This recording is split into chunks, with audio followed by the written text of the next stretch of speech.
1 মাস যদি এই কাজটা আপনার করতে পারেন, আপনার জীবন ধন্য হয়ে যাবে। বহুজন বলেছেন, প্রদীপবাবু আপনার কথাগুলো মানার পর আমার জীবন সুন্দর হয়ে গেছে, আমি পাই টু পাই মেনে নিয়েছি, আমার জীবন সুন্দর। বললাম, বাবা এটা আমার কথা নয়, কথাটা কার? বড় বড় মহাজনদের কথা, শুধু মুখস্থ করে বলি মাত্র। এগুলো বড় বড় মহাজনদের কথা। যারা জানে না তারা অন্য মন্তব্য করে, যারা জানে, জ্ঞান যাদের আছে তাদের লাভ আছে। অনেকের বাড়িতে বলে না, অশুভ শক্তি, অন্যায় অত্যাচার, খারাপ খারাপ কাজ হচ্ছে, কিছু বুঝতে পারছি না, কেন এমন হচ্ছে। আপনার দক্ষিণ দিকে দরজা জানলা থাকলে আপনি সবসময় বন্ধ রাখবেন। কখন? ঠিক সন্ধ্যাবেলায়।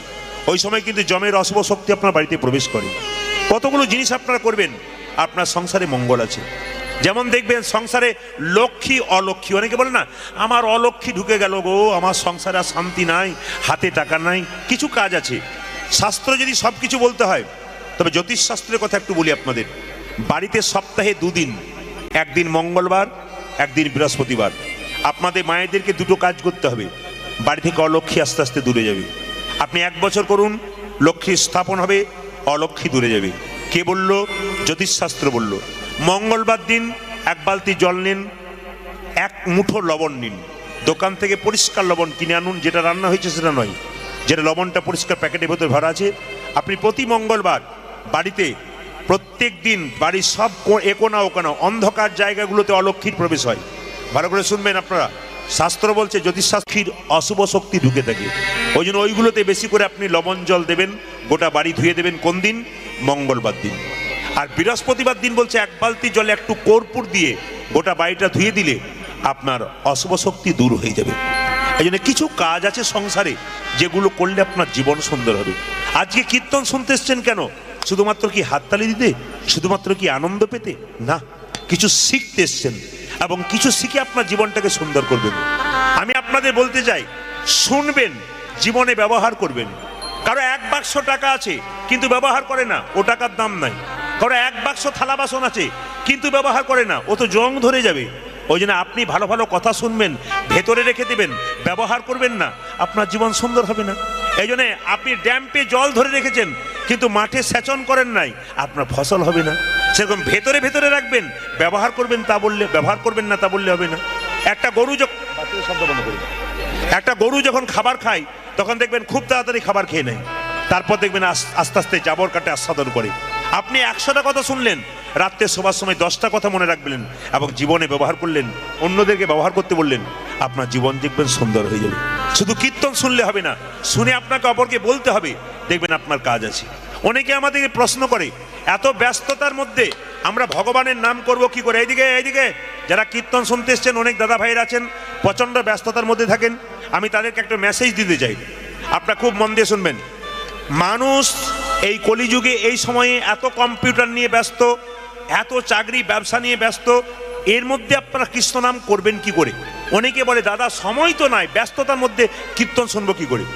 যারা গাড়ির ড্রাইভার, গাড়িতে যাচ্ছেন, ভগবানের ভজন লাগিয়ে দিন, আপনি শুনতে শুনতে যান।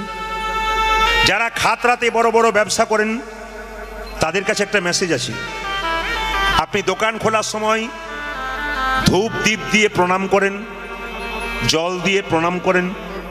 দোকান খুললেন, খরিদ্দার রইল, কিন্তু একটা খাতা রাখলেন, 1 পাতা করে প্রত্যেক দিন হরে কৃষ্ণ কৃষ্ণ কৃষ্ণ হরে হরে, হরে রাম রাম রাম হরে, এই মহামন্ত্র 1 পাতা করে প্রতিদিন লিখলেন। খরিদ্দার এসে দাঁড়িয়ে আছে, 1 লাইন লিখলেন, আবার খরিদ্দার ফাঁকা হলো, আবার লিখলেন। এরকম করে প্রতিদিন 1 পাতা করে লিখুন, 30 দিনে 30 পাতা আপনার হরে কৃষ্ণ নাম লেখা হবে। আবার নতুন খাতা তৈরি করুন পরের মাসে, আপনি দেখবেন সারা বছর আপনার কতবার হরিনাম করা হয়ে যায়। আপনাকে কৃপা পেতে হবে না, কৃপা আপনার হয়ে যাবে। বড় বড় ব্যবসায়ীরা এগুলো করে, আমি বিভিন্ন জায়গায় দেখেছি, বিখ্যাত ব্যবসায়ী, কিন্তু হরে কৃষ্ণ নামটা 1 পাতা লিখবে সারা দিনের মধ্যে, সে এবেলা হোক ওবেলা হোক দুবেলাতে হোক লিখতে পারবে, দেখবেন কাজে লাগবে। আমি আপনাদের বলি, যাদের প্রত্যেকের হাতে এখন অ্যান্ড্রয়েড সেট মোবাইল আছে, স্ক্রিন টাচ মোবাইল, আপনাদের মেসেজ ঢুকছে দেখবেন, আর মেসেজ ঢুকলেই দেখবেন টুকটুক করে একটা আওয়াজ হয়, জোরে বলুন হ্যাঁ না আওয়াজ হয়। ওই আওয়াজটা ওইটা না করে রাখুন, রাধে রাধে মেসেজ আসছে, রাধে রাধে, কিংবা মেসেজ আসছে হরে কৃষ্ণ। আপনি মোবাইলের রিংটোনটা ভগবানের নামে করুন, যে শুনবে তারও হবে আপনার কাছে আসবে মোবাইলের রিংটোন, আপনারও শোনা হবে। এই জন্য মোবাইলের রিংটোনটা ভগবানের নামের সঙ্গে রাখুন। আমি একটা একটা করে মেসেজ দিতে চাই। আপনি কাউকে মেসেজ করছেন, মেসেজ করার সময় মাথায় রাখবেন যা লিখলেন নিচে হরে কৃষ্ণ লিখলেন। তাহলে কি হলো, আপনারও লেখা হলো, আর যিনি মেসেজটা পড়লেন তিনিও শেষে কিন্তু একবার অভক্ত হলো, হরে কৃষ্ণ মেসেজটা পড়লো, তারও কিছু কৃপা হলো। একটা একটা করে নিয়ম আছে, এই নিয়মগুলো আপনারা করবেন, দেখবেন আপনাদের জীবনে অবশ্যই সফলতা আসবে। ছোট ছোট ছেলেদেরকে বলে দিচ্ছি, বাচ্চা ছেলেদেরকে আপনারা পড়াতে বসাবেন, ছোট্ট শ্রীমদ্ ভাগবত গীতা কিনে দেবেন, ওই গীতাটাকে প্রণাম করে বসবে এবং হরে কৃষ্ণ মহামন্ত্র নাম এক লাইন করে প্রত্যেকদিন লেখা অভ্যাস করাবেন। আপনি 1 মাস 2 মাস আরম্ভ করুন, দেখবেন আস্তে আস্তে আগে পড়াশুনো করবার আগে হরে কৃষ্ণ নামটা লিখেছিস, বলে হ্যাঁ লিখেছি, ব্যাস এবার পড়াশুনো কর। প্রতিদিন ভগবানকে স্মরণ করে কাজ করুন, আপনাদের লাভ আছে। সকালবেলা মায়েরা তো করেনি, আমি অন্যদের জন্য বললাম, এইভাবে যদি করতে পারেন আপনাদের অবশ্যই লাভ আছে। আপনি রাত্রিবেলায় শোবেন, খুব মাথায় রাখুন, কতগুলো নিয়ম আপনাদের বলে দিই, কাল থেকে ব্যবহার করুন, আপনার জীবন সুন্দর হবে। আপনি আজ থেকে রাত্রি থেকে গিয়ে ব্যবহার করতে পারেন, কেন বলুন তো, না কাল করে রাবণ স্বর্গের সিঁড়ি বাঁধতে পারে নাই। এই জন্য যা করবেন এখনই করুন, নইলে ঠকতে হবে আপনাকে। অনেকে দেখবেন আমাদের একটা স্বভাব কি বলুন তো, মুসলিম ছেলেদের দেখবেন ছোট ছোট ছেলেগুলো 8-10 বছর বয়স হয়, মাকে বলে মা আমি রোজা রাখবো, তখন মা বলে বাহ বাহ আল্লাহর কি কৃপারে তুই রোজা রাখবি, রাখ। আর আমাদের ছেলেরা যদি বলে 8-9 বছর 10 বছরের ছেলে তার মাকে বলে মা তুমি একাদশী করেছো, আজকে ফল খাচ্ছ, আমিও তোমার সঙ্গে খাবো। ডাক্তার বলেছে না খালি পেটে থাকতে বারণ করেছে, মরবি, সেই বুড়ো বয়সে করবি, এখন কি সব পাকামো পেয়ে গেছিস সব নাকি। ধ্বংসটা কারা ডেকে আনছে একটু হিসাব করবেন আমার কথাগুলো, আমি যেগুলো বলছি সত্যি না ভুল এগুলো একটু মেনে নেবেন। এই জন্য তো ধ্বংসের পথে আমরা যাচ্ছি। আমরা তো ছেলেদের ধর্ম শেখাতে চাই না, আমরা টাকা রোজগার করার মেশিন তৈরি করি, আর টাকা রোজগার করার মেশিন তৈরি করতে গিয়ে নিতাই গৌর হরিবোল হয়ে গেছি। তবে একটা কথা বলে রাখি, কলিযুগের মানুষের প্রতি একটু সাবধান থাকবেন সবাই। আস্তে আস্তে বসো বাবা। কলিযুগের মানুষের প্রতি একটু সাবধান থাকবেন। মহাভারত যদি আপনারা ঘাটেন, তাহলে যুধিষ্ঠির মহারাজ একদিন রাস্তা দিয়ে পেরিয়ে যাচ্ছে, দেখতে পাচ্ছে একটা হাতি, কিন্তু হাতিটা দেখতে পেল তার দুটো একটা লেজ রয়েছে, দুটো 4টে পা রয়েছে, হ্যাঁ দুটো চোখ রয়েছে, দুটো কান রয়েছে। আশ্চর্য ব্যাপার, হাতিটার দুটো সুঁড়, এইদিকে হাতিটার দুটো মুখ। তো কৃষ্ণ জিজ্ঞেস করলো, যুধিষ্ঠির মহারাজ কি বাবা তুমি মন খারাপ করে বসে আছো কেন? বলে হাতি দেখলাম। তাতে কি হয়েছে? বলে বাপের কালে এরকম হাতি দেখিনি। বলে কেন? হাতির সব দেখলাম, দুটো জিনিস নাই। হাতির সব দেখলাম কিন্তু মুখ দুটো কেন দেখতে পেলাম? কৃষ্ণ বলল কলিযুগের মানুষের দুটো করে মুখ হবে। অনেকে দেখছে আমার তো একটা মুখ, আবার দুটো মুখ কোথা থেকে এলো? না কলিযুগের মানুষের দুটো মুখ কেমন হবে? কত সত্যতা আছে দেখুন। কলিযুগের মানুষের দুটো মুখ, বাবা মনিটর দাও, কলিযুগের মানুষের দুটো মুখ কোথা হবে একটু লক্ষ্য করুন যে যেখানে আছেন। যেমন দেখবেন রামবাবুর সঙ্গে শ্যামবাবুর দেখা হচ্ছে কাছাকাছি। রামবাবু ভালো আছেন তো? বলে খুব ভালো আছি। আপনার মতো মানুষ হয় না। রামবাবু পেরিয়ে গেল, শ্যামবাবু মনে মনে ভাবছে তুমি যতক্ষণ না মরছো তোমার পেছনের জমিটা আমার হচ্ছে না। মানে এটা কটা মুখ? জোরে বলুন। আবার অপরাধ নেবেন একটু, বাস্তবের সঙ্গে যদি একটু এগিয়ে যায় তাহলে আরো মজা পাবেন। এইদিকে স্বামী তার স্ত্রীকে বলছে, কবিতা, সবিতা তুমি আমার জীবনের কবিতা। দেখবেন বলে কি বলে বলুন তো, সবিতা তুমি আমার জীবনের কবিতা, তোমার মতো সুন্দরী ছাড়া আর কেউ হয় না পৃথিবীতে। তোমার ও দেখতে কালো, ও মনে মনে কেউ তোমাকে সুন্দর বলে না, ও তখন আয়নাতে ভালো করে দেখছে কি সুন্দর লাগছে নাকি, ও দেখছে। কিন্তু ও যখন আয়না দেখছে তখন ওর স্বামী মনে মনে ভাবছে বললাম তো সবিতা তুমি আমার কবিতা, কিন্তু পরক্ষণেই ভাবছে তুমি যতক্ষণ না মরছো আর একজনকে ঢোকাতে পারছি। মানে লাইন দিয়ে দাঁড়িয়ে আছে আরেকজন আর কি। না নিবেদন আপনাদের সামনে, কলিযুগের মানুষের দুটো করে মুখ। একবারে মানে অতীব সত্য কথাটা বাস্তবের সঙ্গে মিলিয়ে দিলাম। যেমন রাধা রানী কি জয়। মানুষের মনে কোনো দুঃখ থাকলে, মেয়েদের মনে কোনো দুঃখ থাকলে, সংসারে কোনো যন্ত্রণা থাকলে, আমি প্রত্যেকটি পরিবারের মেয়েদেরকে, মায়েদেরকে, প্রত্যেকটি দিদিকে, বোনকে একটা কথা বলে যাব, আপনাদের মনের কথা পাড়া প্রতিবেশীকে বলবেন না, ওরা আপনার দুঃখ ছড়িয়ে দেবে। মনের দুঃখ আপনার দু জায়গায় বলবেন, একটা গুরুচরণে, একটি গোবিন্দচরণে। গুরু হলো বাবার মতো, মনের কথা আপনাকে সুন্দর করে বলে দেবে, আর গুরু হলো বাবার মতো, আর যিনি গোবিন্দ তার মন্দিরে গিয়ে বলবেন, তাহলে গোবিন্দ কিন্তু আপনার মনের কথা শুনবে। তবে আপনাদের একটা ছোট্ট করে বলে যায়, গুরু মন্ত্র আপনারা সবাই নিয়েছেন, দেখেছেন, কিন্তু গুরু করবেন যাকে তাকে গুরু করবেন না, গুরু করবেন পাকা বেছে বেছে। গুরু মন্ত্র যখন আপনি নেবেন, সমুনি মুনির কাছে কিন্তু গুরু মন্ত্র নিল, কে নিল না ওই বিল্লমঙ্গল নিল। বলে বিল্লমঙ্গল বললো তোর আসল গুরু কিন্তু চিন্তা, সমুনি মুনি বললো তোর আসল গুরু কিন্তু চিন্তামণি, সে তোকে বৃন্দাবনে পাঠিয়েছে, কিন্তু তোকে মন্ত্র নিতে হবে, নাহলে শুদ্ধ হবে না। আপনারা মন্ত্র নেন, কিন্তু শুনে নিন গুরু যেন এরকম না হয়। গুরু যখন আপনাকে মন্ত্র দিল, সম্পর্ক কি হলো বলুন তো, একজন বলতে পারবেন? ছেলে আর চলুন, ছেলে আর বাবা। আর মেয়েকে মন্ত্র দিলে মেয়ে এবং বাবা। কিন্তু কোনো কোনো গুরু দেখবেন এসে বলে, এই তোদের বাড়িতে এলাম, তোর হাতে খাবো না। বলে কেন? আমি মন্ত্র নিলাম, আমার হাতে খাবেন না কেন? তোর এখন আচার শিখিস না। তোর মেয়েটি প্রশ্ন করছে, গুরু চাইতে কিন্তু শিষ্য খুব চালাক। মেয়ে প্রশ্ন করছে, আচ্ছা বাবা আপনি আমাকে মন্ত্র দিলেন, আমি আপনার মেয়ে, তা আপনি আপনার বাড়িতে আপনার মেয়ে হাতে খান না? বলে খাই। তাহলে আমার হাতে খাবেন না কেন? আমি মন্ত্র নিয়েছি, আপনার শিষ্যা। যিনি এরকম বলবে তোর হাতে খাবো না, বুঝবেন তার কিন্তু গন্ডগোল আছে। গুরু শিষ্যকে মন্ত্র দেওয়ার পর পবিত্র হয়ে গেল, তার হাতে খাবে। কিন্তু জিজ্ঞেস করছে তোর হাতে জল খাবো না। শিষ্য খুব চালাক, সে বলছে আচ্ছা তাহলে যদি এই যে আমার হাতে যদি জল না খাবে, তাহলে মিনারেলস ওয়াটারের বোতল এক বোতল এনে দিই, খান। বলছে কোনো অসুবিধা নাই। আচ্ছা বলুন তো বাবা, শিষ্য জিজ্ঞেস করছে মিনারেলস ওয়াটারে যে জলটা ভরেছে সে কোন জাতের লোক আপনি কি করে জানলেন? আর মিনারেলস ওয়াটারের জলটা যে ভরেছে সে যে পায়খানা কাপড়ে ভরে নাই, আপনি কি করে জানলেন? মানে শিষ্য খুব চালাক। বলছে শোন, তোদের হাতে খাবো না, এক কাজ কর, একটা গ্যাস সিলিন্ডার এনে দে, ওতে রান্না করে খাবো। বলছে গ্যাস সিলিন্ডারটা পশু তারিখে অন্য লোকে মাংস খেয়েছে, তুমি কি করে জানলে? বলছে গঙ্গা জল ছিটিতে অসুবিধা নাই। বলছে আমি যদি গঙ্গা জল ছিটিয়ে রান্না করি তাতে কি অসুবিধা? বলছে শোন, তাহলে তোদের ঘরে খাবো না, আমি মুড়ি কিনে এনেছি, আমি খাবো, তবু তোর হাতে খাবো না। তখন শিষ্য জিজ্ঞেস করছে মুড়ি ভাজার কল দেখেছেন? বলছে না দেখি নাই। দেখবেন তো মুড়ি যখন ভাজে তখন মাঝে মাঝে পায়ে করে কেমন এরকম না, কি বলছেন? তখন অশুদ্ধ হয় না? নিবেদন আপনাদের কাছে, গুরু যিনি হবেন তিনি পাকা গুরু। রামকৃষ্ণদেব বললেন আপনাকে যখন শিষ্য তৈরি করলো আপনার হাতেই খাবে, আপনার মঙ্গল চাইবে, যতক্ষণ আপনার সাথে বসে থাকবে আপনার ভালো কথা বলবে। এই যে আমরা কার্ডের ওপরে লিখি না শুভ বিবাহ, ওটা পরবর্তী ক্ষেত্রে আর লিখবেন না। শুভ বিবাহ কার্ডে লিখবেন না। পরে প্রদীপ বাবু শুভ বিবাহ কার্ডে লিখবো না কেন? আর লিখবেন না। আগে লিখলে ভালো ছিল, এখন লিখবেন না কেন?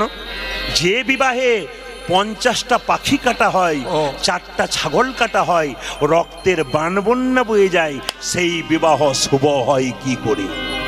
বিচার করবেন আপনারা, কথা বলে বিচার করবেন।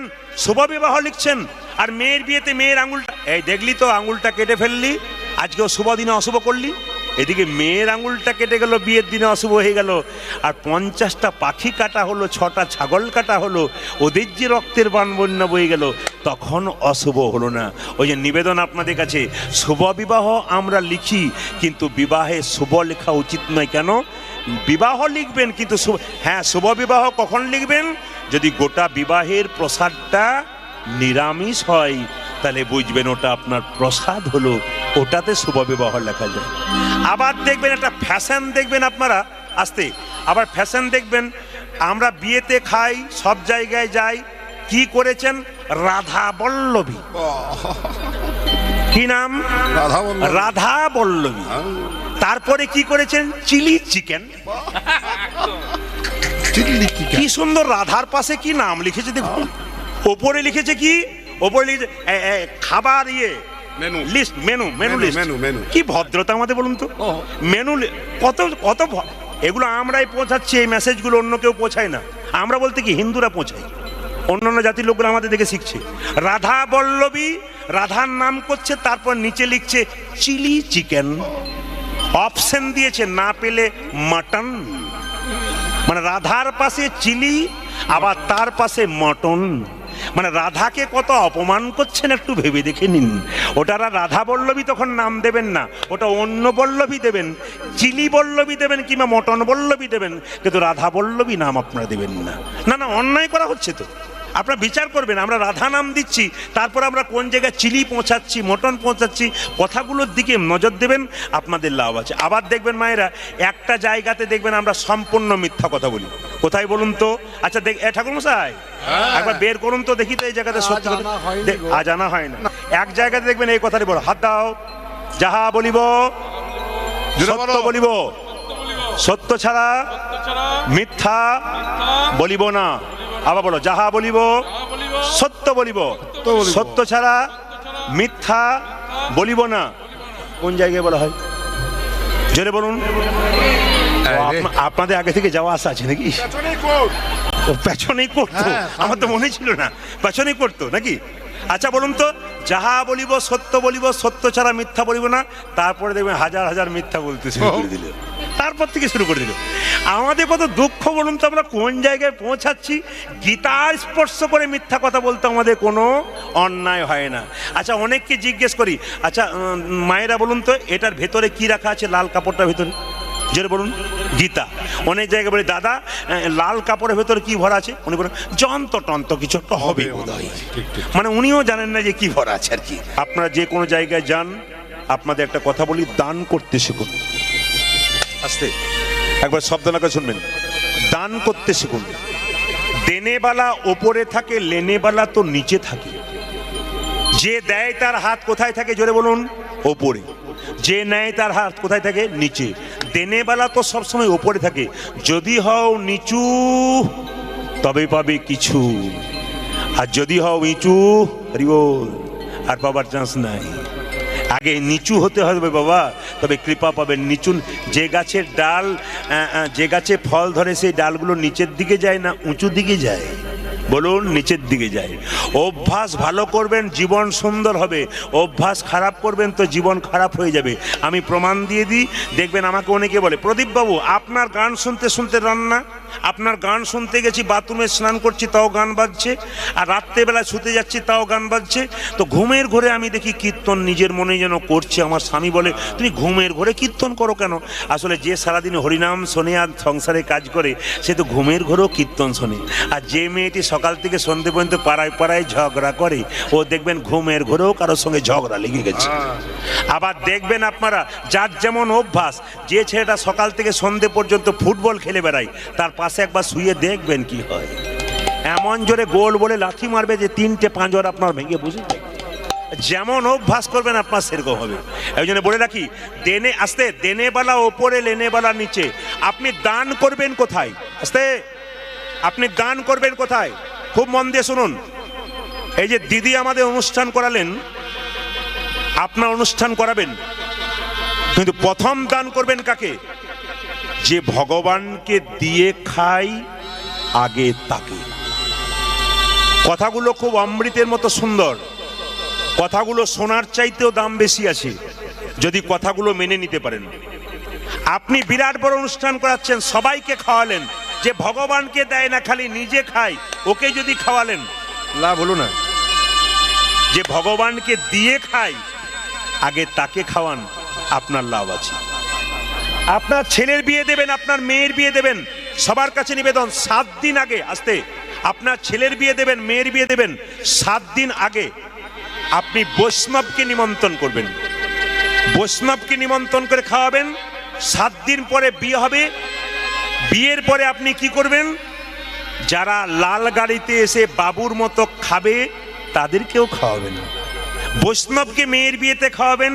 যদি শাক নুন হয়ে যায় খাবারে, জিজ্ঞেস করবো, হ্যাঁ গো বাবাজি খাবার কেমন হলো?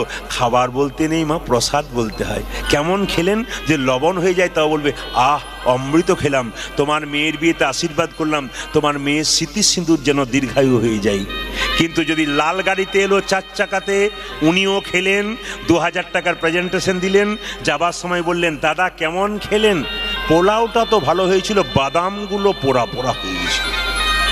উনি খেলেন, 2000 টাকার প্রেজেন্টেশন দিলেন, ওটা 2 মাস 4 মাস রইল।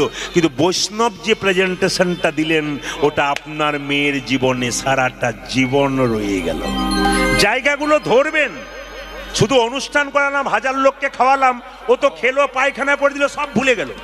আপনার চিন্তা নাই, 6 মাস পরে মনে রাখবে না। আপনি যাকে খাওয়াবেন ভগবানের কাছে মনে রাখার জন্য, তাকে আগে খাওয়াতে হবে, বৈষ্ণবকে আগে খাওয়াতে হবে। আপনার বাড়িতে কেউ ভিক্ষা চাইতে এসছে, একটা ছেলে, ও মা আমি 10 দিন খাই নাই, 100 টাকা দাও। ও মিথ্যা কথা বলছে। 1 কেজি চাল 100 টাকা দিলেন, ও মদ খেলো। কিন্তু কোনো বৈষ্ণব যদি বলো, মা একটু ভিক্ষা দাও, 1 মুষ্টি চাল দিলেন, বাড়ি গেল, সেটাকে প্রসাদ তৈরি করে ভগবানের চরণে দিয়ে বলল, হে গোবিন্দ এটা আমার নয়, যে দিয়েছে তার পরিবারের যেন মঙ্গল হয়ে যায়। এত সোজা নয়। দান করবেন সেরকম জায়গাতে, সঠিক জায়গায় দান করবেন, আপনার লাভ আছে। যে যেখানে আছেন মন দিয়ে শুনবেন। আপনারা যারা ইস্কন মন্দির গেছেন, আপনারা যারা তারাপীঠ গেছেন, তো জোরে বলুন হ্যাঁ না না। আচ্ছা তারাপীঠে পারে নিতাই ধাম গেছেন, একাচক্রগ্রাম, সবাই দেখবেন নিতাই ধামের পাশে একটা বিরাট বড় ইস্কন মন্দির হচ্ছিল, তার পাশে একটা বিরাট মন্দির হচ্ছে নিতাই ধামের কাছে। তো আমি একবার সেই সময় গান করতে গিয়েছিলাম, তো জিজ্ঞেস করলাম, বিরাট মন্দির 10 কিলোমিটার দূর থেকে দেখা যায়, তো জিজ্ঞেস করলাম যে দাদা এত বড় মন্দির, তো এই মন্দিরের টাকা কে দিচ্ছে? তো যারা কর্তৃপক্ষ তারা বলছে যে দেয় সে তো বলেই না। ভালো করে শুনুন, যাদের প্রচুর টাকা আছে তারা ভালো করে শুনবেন, কোন জায়গায় টাকা দিতে হয় জায়গা শুনে রাখুন। এই সমস্ত লোকদের থেকে শিখতে হয়। কি মন দিয়ে শুনবেন, কি না বলছে, যে দেয় সে তো নামই দেয় না। বললাম বুঝলাম না। ওই যে ট্রাক বালি পাথর আসছে, বলছেই না যে আমি দিয়েছি। যে দেয় সে নাম বলে না, নাম বললেই দান, নিতাই গৌর হরি বল। নাম বললেই অহংকার জন্মে যায়। আমি চালাকি করে ট্রাকের ড্রাইভারকে বললাম, দাদা এই যে 4 ট্রাক পাথর 4 ট্রাক সিমেন্ট এ কি একটাই মালিক পাঠিয়েছে? বলছে হ্যাঁ একজনই পাঠিয়েছে, বাবু পাঠিয়েছে। তো বললাম বাবুর নাম কি? একবারে বলবেন না, বাবু বলেছে দিয়ে চলে আসবি, নাম দিবি না। বলে কেন বাবু? নাম দিলে অহংকার জন্মাবে, মানুষের খাতায় নাম লেখাবো না, লেখাতে যদি হয় তাহলে গোবিন্দের খাতায় নামটা। রাধে রাধে। যারা দেয় তারা নাম বলবে না যে আমি দিলাম, তিনি আমাকে দিয়ে দেওয়া করালেন, তিনি দিয়ে। জয়দেব মেলায় যাবেন, অবাক হয়ে যাবেন। যে লোকটা সারা বছর ব্যবসা করে, বিরাট ব্যবসাতে মত্ত হয়ে থাকে, সময় নাই কথা বলবার, সেই লোকটা 2000 লোককে সেবা করাচ্ছে একদিন, তাদের পাতাগুলো নিজে ফেলে দিচ্ছে। শিখে নেবেন ওদের কাছে ওরা কি করছে আর আপনি কি করলেন, হিসাব করে দেখবেন জীবনটা আপনি কেমন করে কাটালেন, দেখে নেবেন প্রমাণ আপনারা। যে দেয় সে নাম দেয় না। কর্মের উপরে জন্ম নির্ভর করে। এ জন্মের কর্মফল আপনার পরের জন্মে জন্ম নির্ভর করছে। কি করে বুঝবেন বলুন তো? একটা বাচ্চা ছেলে একই দিনে 2টো বাচ্চা জন্ম নিল। একটা ছেলে বড় লোকের বাড়িতে সোনার চামচ মুখে দিয়ে জন্ম নিল, আবার ওই দিনে একটা ছেলে জন্ম নিল ভিখারির বাড়িতে, একটু খাবার ভালো পেল না। তাহলে 2টো ছেলে 2 রকম জন্ম হলো কেন? আপনাদের মনে প্রশ্ন জাগে না? এই খাতড়া গ্রামে এমনও তো হতে পারে, একটা ছেলে জন্ম নিল বিরাট বড় লোকের বাড়িতে একই দিনে, আবার ওই দিনে একটা একবার গরিবের বাড়িতে বাচ্চা জন্ম নিল। তাহলে কর্ম কিছু ভালো মন্দ ছিল, পূর্বজন্মের কর্মের উপরে এ জন্মে জন্ম নির্ভর করলো।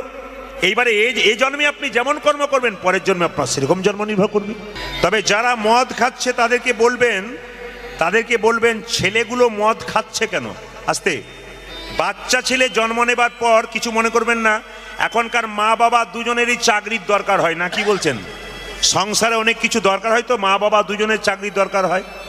এই জন্যে ছেলেকে বাড়িতে রেখে কাজের মেয়েকে বলে, দিদি এ বোতলের দুধটা তোমাকে দিলাম, ওই বোতলের দুধটা দিও, আমি বিকালবেলায় চাকরি থেকে এসে বুকের দুধ দেব। তো ছেলে ওই যে ছোট থেকে বোতল ধরতে শিখলো, বড়তে আর বোতল ভুলতে পারলো না, এই জন্যে বোতল ধরে আর কি, না যারা ধরছে আর কি। এইদিকে তাকাবেন। শুধু তাই নয়, বাচ্চা বড় হলে, ছেলে বড় হলে মা বাবাকে খুব যত্ন করে খেতে দেয়। জোরে বলুন হ্যাঁ না না। এরা বলছে না, মানে সব জায়গাতে পার্টি আছে আর কি। কেন খেতে দেয় না বলুন তো? বাচ্চা সিগন্যাল দিয়ে দেয় যে মা বাবাকে দেবে না। তার প্রমাণ দেখুন, আমার দিকে তাকালেই বুঝবেন বড় বাস্তব কীর্তন। সত্য কিনা হাত তুলে বলবেন, মিথ্যা না সত্য। বাচ্চাকে কোলে নিয়ে মা কি বলে, খোকা তুই বড় হবি। তখন বাচ্চা পা দোলায় না হাত দোলায় বলুন তো? পা দোলায়, হব মা। দেখবেন পা দোলায়। তুই বড় পড়াশোনা করবি, করব মা। তুই চাকরি করবি, করব মা। তারপর তোর বিয়ে দেবো, হ্যাঁ বলতে হবে না। তারপর তুই বড় হবি, আমি বুড়ো হব, বলে হ্যাঁ হবে।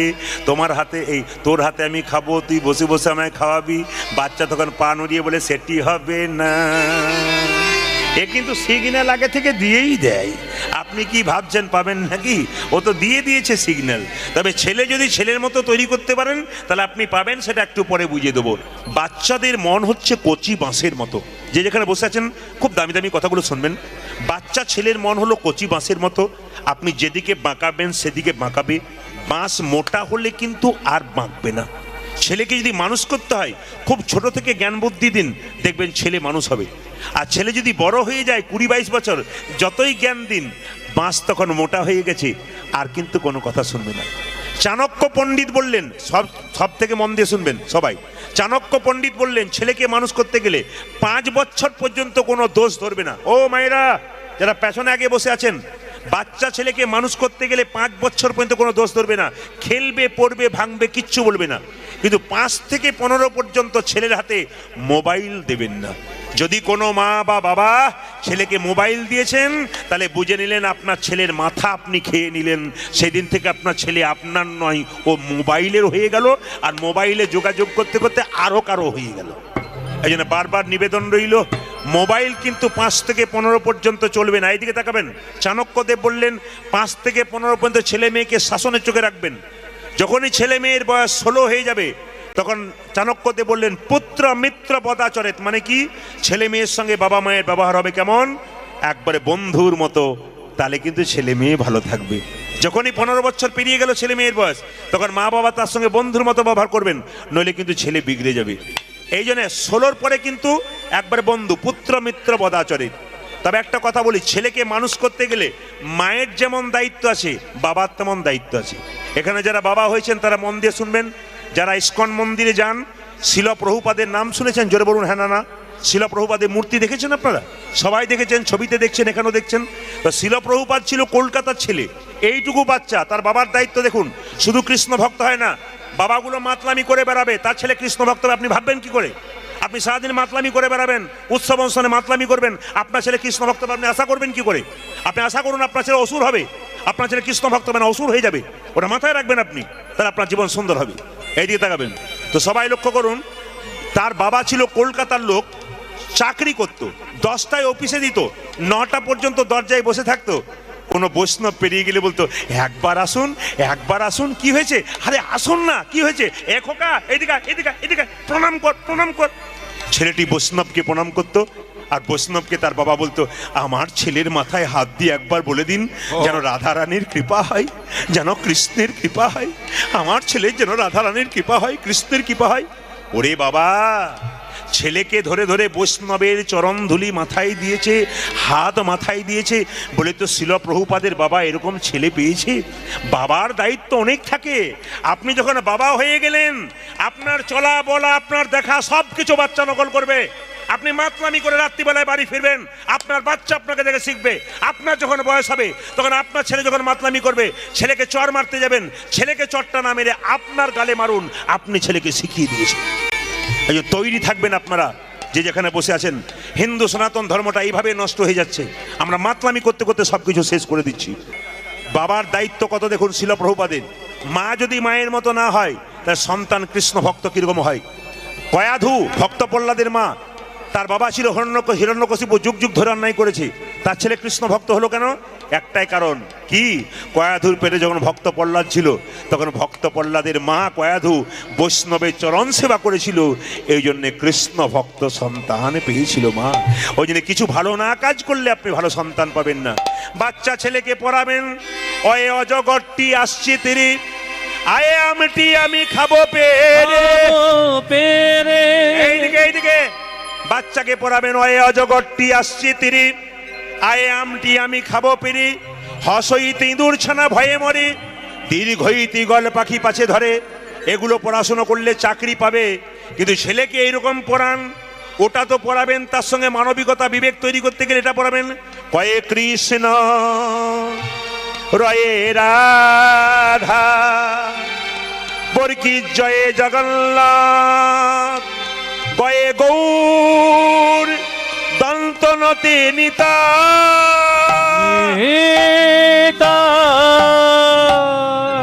বাবা, বাচ্চা ছেলেকে এদিকে এদিকে, বাচ্চা ছেলেকে বাড়িতে কেউ এলে এরকম করে বলবেন হরে কৃষ্ণ করে দাও, হরে কৃষ্ণ করে দাও। সব বাচ্চাদের বাড়িতে শেখাবেন সবাইকে। যদি কোনো বৈষ্ণব আসে, ভক্ত আসে, কেউ আসুক, নমস্কার করবে আগে হরে কৃষ্ণ করে দাও, হরে কৃষ্ণ করে দাও, জয় নিতাই বলে দাও, জয় নিতাই বলে দাও। যত শেখাবেন তত কিন্তু লাভ হবে। এই সংসার অনেকে আছেন যাদের মা নেই, বাবা নেই। সবার কাছে নিবেদন রইল, আপনি কৃষ্ণ পুজো করুন আর না করুন, আপনি কালী পুজো করুন আর না করুন, দুর্গা পুজো করুন আর না করুন, দুটো দেবদেবীর পুজো বাড়িতে করুন। জীবন্ত দেবদেবী মা আর বাবা, এই দুটো দেবদেবীকে যদি পুজো করতে না পারেন, আপনার জীবনে কোনো সফলতা নেই। আপনার গাড়ি বাড়ি টাকা পয়সা সব হবে, কিন্তু এই দুটো দেবদেবীকে পুজো না করলে আপনার সুখ হবে না। এই জন্য মায়ের মতো আপন কেউ হয় না, বাবার মতো আপন কেউ হয় না। বাবা হলো বাড়ির ছাদ আর মা হলো খুঁটি। যারা এখানে বয়স্ক বাবারা কীর্তন শুনছেন, মায়েরা জেনে নিন, ইনারা যতদিন বেঁচে আছেন সংসারটা ততদিন ভালো আছে। ইনারা যেদিন চলে যাবে সেদিন বুঝতে পারবেন সংসারের আসল কাঠামোটা কিন্তু ভেঙে গেল। এই সংসারে দাদা ভাই আপনাকে পৃথিবীতে দুজন বেশি ভালোবাসে, মা আর বাবা। আপনি দিলেও ভালোবাসে, আপনি না দিলেও ভালোবাসে। এই জন্য মা কাঁদাবেন না, বাবা কাঁদাবেন না। দুর্গার অষ্টমীর দিনে মাকে পুষ্পাঞ্জলি দিতে যাচ্ছেন, কিন্তু মা বাবা দুটো খাবার জন্য বসে আছে, একটা কাপড় পাই নাই। মা দুর্গার মন্দিরে যখন পুষ্পাঞ্জলি দিচ্ছেন, মা দুর্গা যেন বলতে চাইছে, মাটির প্রতিমা পুজিস রে তুই, আগে ঘরের জীবন্ত বাবা মা দুটোকে পুজো কর। এই জীবন্ত বাবা মা দুটোকে পুজো না করলে মাটির প্রতিমা পুজো করে তোর কোনো লাভ হবে না। এই যে সবার কাছে নিবেদন রইল, কেউ মা কাঁদাবেন না, একটা একটা করে শুনবেন, আপনার জীবন সফল হয়ে যাবে। আর মা কাকে বলে? এইদিকে, আর মা কাকে বলে? একটা মায়ের পেটে একটা বাচ্চার 10 মাস 10 দিন জায়গা হয়। সেই ছেলে বড় হয়ে কলকাতায় কিংবা বাঁকুড়া শহরে বড় বড় ফ্ল্যাট কিনতে পারে, কিন্তু মা বাবার একদিনের জন্য জায়গা হয় না। কিসের শিক্ষা আমাদের? কি শিক্ষা দিলেন সন্তানকে যে মা বাবাকে চিনতে পারলো না? ওই জন্য আপনাদের কাছে নিবেদন রইল, মা আগে বৃদ্ধ বাবা আর বৃদ্ধা মাকে সেবা করুন, দেখবেন জীবন আপনার সুন্দর হবে। তাদের আশীর্বাদ দেখবেন আপনার সংসার ফুলে পেঁপে উঠবে। তবে বলি আপনাদেরকে, বাড়িতে বড় বড় মাছের পিস রান্না হয়, সবাইকে দেবার পর ছোট পিসটা যার জন্য রয়ে যায় সে হলো মা। রান্না করার পর সবাই তো খেয়ে চলে গেল, একজনের পাতায় পড়লো কিনা এ কথা কেউ খবর রাখে না। এমনকি যে মা দেয় সেও পর্যন্ত কাউকে অভিমান করে বলে না, তোরা সবাই খেলি, আমার পাতার দিকে তাকিয়ে দেখেছিস আমার পাতাতে একটাও সবজি নাই। আপনার মা আপনাকে দিল, আপনি খেয়ে ব্যবসায় চলে গেলেন, আপনি কি খবর নিলেন মা তুমি খেয়েছো?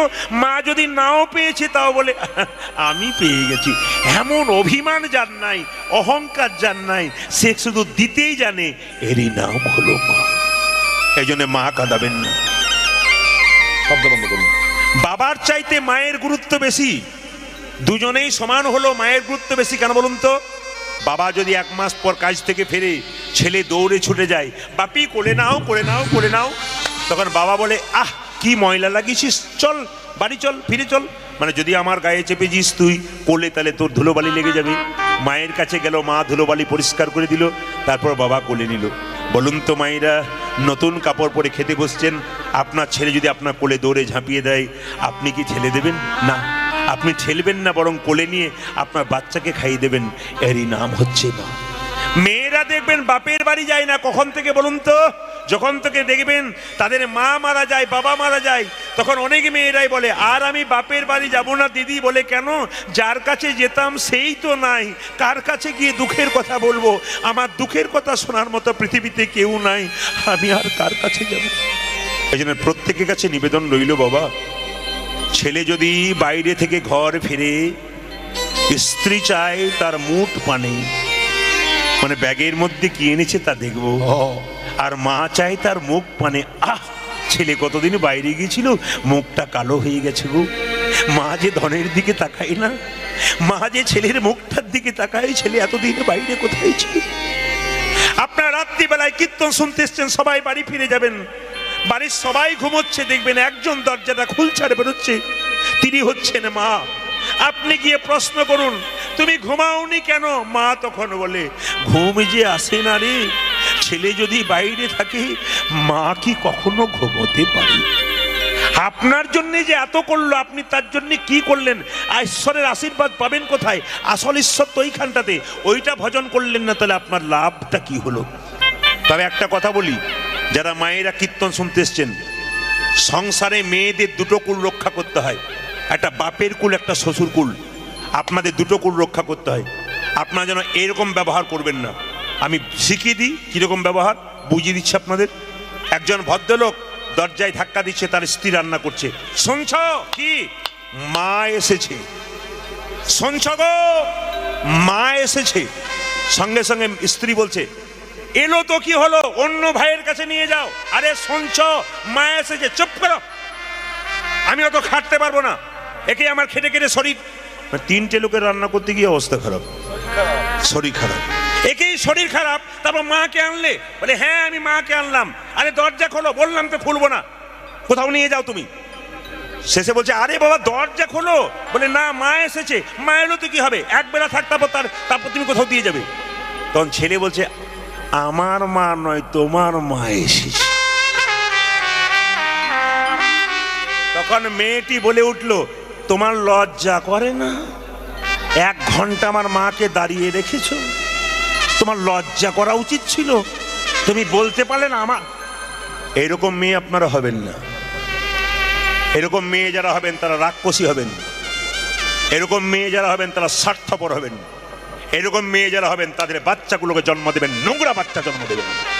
এরকম মেয়ে যারা হবেন তারা সমাজটাকে নষ্ট করছেন। এরকম মেয়ে যারা হবেন, একটা নারী ধ্বংস হবার 3টে কারণ, ভালো করে শুনে নিন, লাল কালির দাগ দিয়ে রাখবেন, বড় বড় পণ্ডিতের কথা। একটা মেয়ে ধ্বংস হয় 3টে কারণে। কি? স্বামীর সঙ্গে যে কথায় কথায় তর্ক করে, স্বামীর সঙ্গে বারবার যে অভিমান করে, মুখ ঘুরিয়ে বসে থাকে, সেবা যত্ন করে না। আর 3 নম্বর, বাপের বাড়ির কুপরামর্শে যে শ্বশুর বাড়ি পরিচালনা করে, তার ধ্বংস খুব তাড়াতাড়ি। নেতায় গৌর হল। এই জন্য বাবা এই 3টি জিনিস মাথায় রাখবেন, আপনাদের জীবন সুন্দর হবে। দিদি আমাকে ফোন করেছিলেন গানের জন্য, কিন্তু ডেট পরিবর্তন করতে করতে আজকের দিনটাই হয়েছে। আর এত ভালো দিন আজকে, দিনটা ছোট মকর, আজকে ছোট মকর না কি বলছেন? আজকে ছোট মকর, ভালো দিন আজকে। বাড়িতে বাড়িতে লক্ষ্মী পুজো হচ্ছে, খুব খুশি। সামনে পৌষ পার্বণ আসছে, পৌষ পার্বণে আপনারা অনেক অনুষ্ঠান করবেন। সংক্রান্তি, তাই তো? সংক্রান্তি, মকর সংক্রান্তি, তার মানে কি সূর্য নিজের কক্ষপথ থেকে মকর রাশিতে যায়, ওই জন্য মকর সংক্রান্তি। এই সময় গঙ্গা স্নান করলে ভালো হয়। যদি গঙ্গা স্নান না করতে পারেন তাহলে আপনারা কাজ করবেন, আপনারা ওই একটু জল নিয়ে গঙ্গা গঙ্গা বলে মাথায় ঠেকাতে পারেন, কিংবা গঙ্গা জলও মাথায় ঠেকাতে পারেন, আপনাদের লাভ আছে। এই মকর সংক্রান্তি, পৌষ পার্বণে পিঠে হয়, বহু রকমের পায়েস তৈরি হয়। হ্যাঁ, এটা হিন্দুদের 12 মাসে 13 পার্বণ আছেই। তো আজকে আমি সংক্ষেপে শুধু বলতে চাই, কয়লার ময়লা যায় না ধুলে স্বভাব যায় না মলি।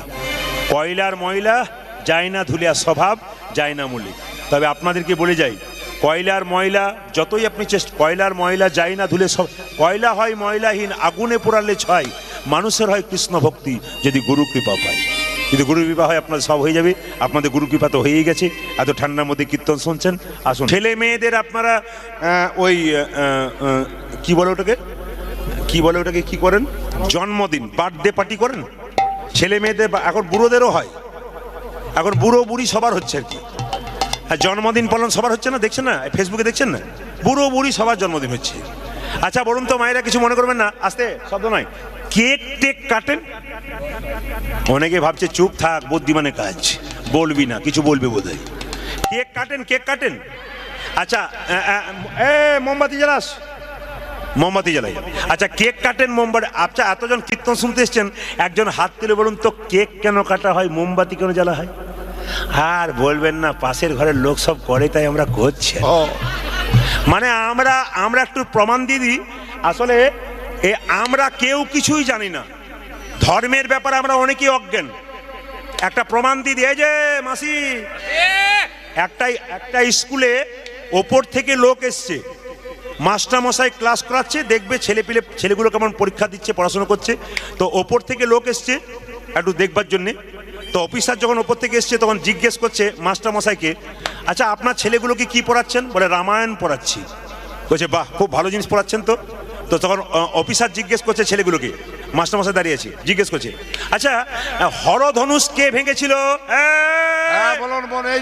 এই যে পেছনে দাঁড়িয়েছে সে বল, হরধনুষ কে ভেঙেছিল? হ্যাঁ, এই যে পার্টি আছে, পার্টি আছে। হরধনুষ কে ভেঙেছিল? তখন পেছন থেকে একজন দাঁড়িয়ে বলছে, স্যার আমি 10 দিন স্কুল আসি নাই, আমি ভাঙি নাই। না, তোর পাশের জনকে বলছে তুই বলতে পারবি? বলছে আমি জানি ও আসে নাই, ও ভাঙেই নাই। এখন ও জানেন আর কি। মাস্টার অফিসার বলছে মাস্টার মশাই কি অবস্থা, হ্যাঁ কেউ কিছু বল, আচ্ছা আপনি বলুন তো হরধনুষ কে ভেঙেছিল? বলছে আমি জানি এই ছেলেগুলো খুব বদমাইশ, খুব দুষ্ট, ভাঙলে ওই দুজনের মধ্যে কেউ ভাঙবে। এখন হেডমাস্টার মশাইকে গিয়ে জিজ্ঞেস করছে অফিসার, আচ্ছা আপনার স্কুলে কি অবস্থা, হরধনুষ কে ভেঙেছে বলতে পারছে না?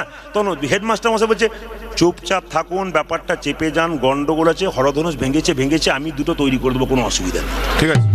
মানে আমরা কেউ জানি না কিছুই, ধর্মের ব্যাপারে অনেকেই অজ্ঞান।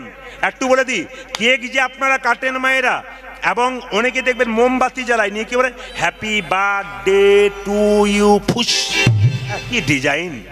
আচ্ছা বলুন তো, কেকটা কেন কাটা হয়, মোমবাতি কেন জ্বালা হয়? কেউ জানে না।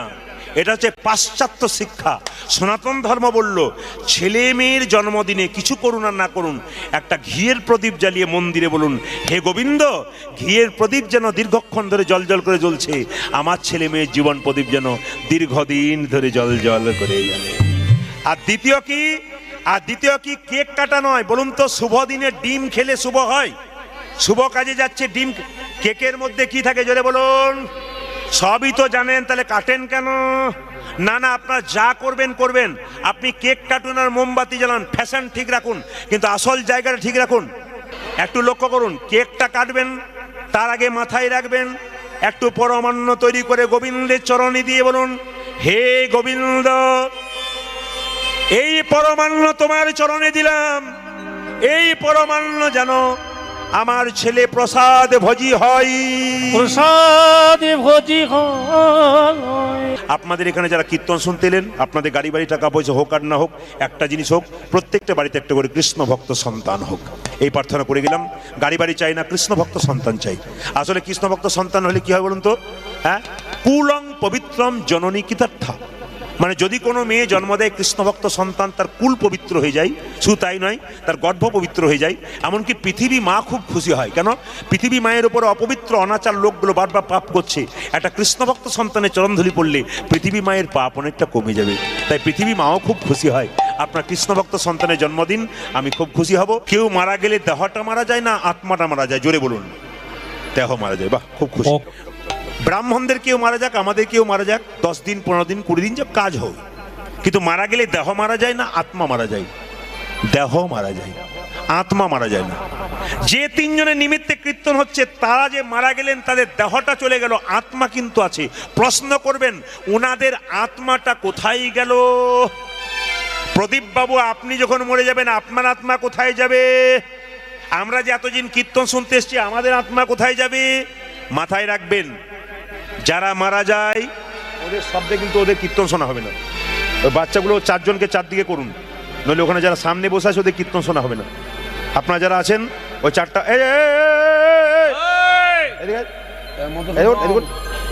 হরে কৃষ্ণ মায়েরা, তাহলে আমি মারা যাব, আমার আত্মা কোথায় যাবে? শুনে নিন, মানুষ কুলে জন্ম নিয়ে যারা মানুষের মতো কর্ম করবে, পরের জন্মে তারা আবার মানুষ হয়ে জন্ম নেবে। মানুষ কুলে জন্ম নিয়ে কেউ যদি পশুর মতো কর্ম করে, তবে তার আবার পশু কুলে জন্ম হয়। মানুষ কুলে জন্ম নিয়ে কেউ যদি মহাপুরুষের মতো কর্ম করে, তারা দ্বিতীয় জন্ম হয় না, গোবিন্দ চরণ প্রাপ্ত হয়। প্রশ্ন করবেন, কেন? যে ধান সেদ্ধ করলে মাঠে ছড়ালে আর গাছ হয় না, যে দেহ হরিনামে সিদ্ধ হয়ে যায়, তার দ্বিতীয় জন্ম হয় না, তার গোবিন্দ চরণে প্রাপ্ত হয়। এই জন্যে বলে রাখি, মানুষ হয়ে জন্মগ্রহণ করেছেন, যদি মানুষের মতো কর্ম করবেন, আপনার বিবেক বুদ্ধি থাকবে, আবার আপনি মানুষ হবেন। আর যদি মানুষ কুলে জন্ম নিয়ে আপনি মহাপুরুষের মতো কর্ম করেন, দ্বিতীয় জন্ম হয় না, গোবিন্দচরণ হবে। আর যদি কেউ মানুষ হয়ে পশুর মতো কর্ম করেন, অসভ্য লোকের মতো কর্ম করেন, আপনার পরের জন্মটা পশু কুলে জন্ম নেবে। 3 নম্বর শুনে নিন, 3 নম্বর বলে দিলাম, এইবার শুনে নিন, আপনি যে কর্ম করলেন ভালো না খারাপ সেটা যাবে কি করে? আপনার মৃত্যুর পর পুষ্পের গন্ধ যেমন বাতাসে ছড়ায়, আত্মার কর্মফল আত্মা সঙ্গে সঙ্গে নিয়ে যায়। আপনি মারা গেলেন, আপনি নরকে গেলেন না স্বর্গে গেলেন, আপনাকে দেখলেই বুঝে নেব। কে বলল? ডক্টর পঞ্চানন ভট্টাচার্য একটা বই আছে, জগত আমি, তাতে পরিষ্কার করে বলেছে মানুষ মারা গেলে স্বর্গে যাবে না নরকে দেবে তাকে দেখলেই বুঝবেন। কি করে বুঝবেন? দেখবেন অনেকে মারা যায়, মৃত্যুর সময় মুখটা বিভৎস হয়ে যায়, বিকৃত হয়ে যায়। অনেক মেয়েরা দেখতে যায়, কি বলে, বাবা দেখতে গেছিলাম গো, এমন মুখ দেখলাম, 4 দিন ঘুম হয় নাই দিদি, ভয়ে ঘুমাচ্ছিলাম না, খালি মুখটা মনে পড়ছিল। 100% গ্যারান্টি দিচ্ছে উনি নরকে যাচ্ছেন। আপনার মৃত্যুর পর যদি আপনার মুখটা মনে হয় ঘুমাচ্ছে, অনেকে বলে না, আহ যেন মনে নাই গো, দেখলাম ঘুমাচ্ছে, ইনি যাচ্ছেন স্বর্গে। তা স্বর্গ নরক কোথায়? আপনার মৃত্যুতে। আর কি করে বুঝবেন? খাতড়া গ্রামের কেউ মারা গেল, বলো হরি, বলো হরি। এখন নিয়ে যেতে যেতে কেউ যদি বললো, আহারে ওই লোকটা মরে গেল গো, খুব কৃষ্ণ ভক্ত ছিল, খুব ভালো ছিল, খুব ভালো মানুষ ছিল, জানবেন ইনি যাচ্ছেন স্বর্গে। কেন? দশচক্রে ভগবান, জন্ম হোক যথা তথা, কর্ম যদি ভালো হয়, মৃত্যুর সময় আপনাকে সবাই বলবে, আহ কৃষ্ণ ভক্ত, কি ভালো মানুষ ছিল, জানবেন ইনি গেলেন স্বর্গে। আর আপনার মৃত্যুর পর যদি বলে, লোকটার মতো বদমাইশ লোক গ্রামে আর কেউ ছিল না, ও বেটা গেল না, গ্রামটা শান্তি হলো, জানবেন ইনি যাচ্ছেন নরকে। এই জন্য বাবা, জন্ম যেখানে হোক না কেন, কর্ম যেন ভালো হোক, ব্যবহারটা ভালো করতে শিখুন। ব্যবহার ভালো করতে পয়সা লাগে না।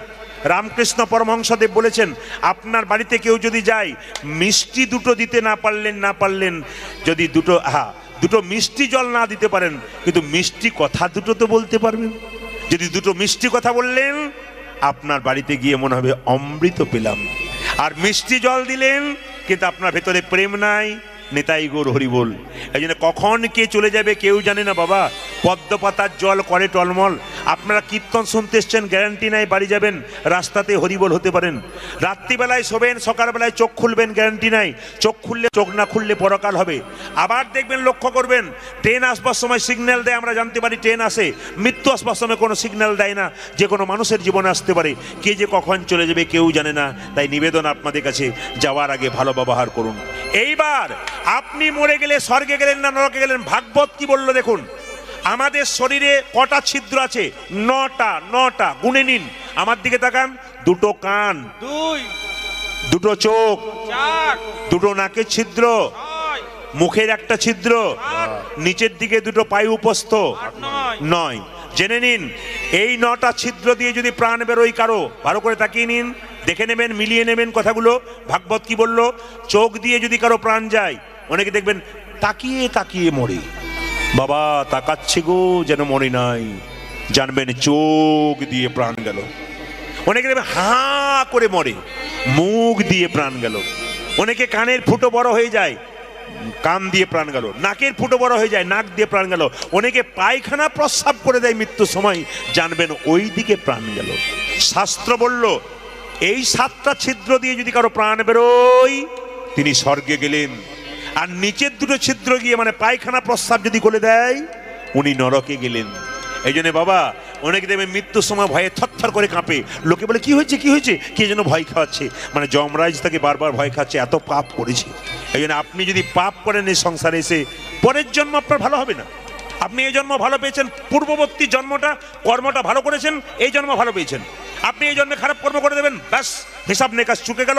আপনার পরের জন্মে পাক্কা আপনি নোংরা জায়গায় জন্ম নেবেন। তখন সেই দিন বুঝতে পারবেন ভালো আর খারাপের জায়গা কোথায়।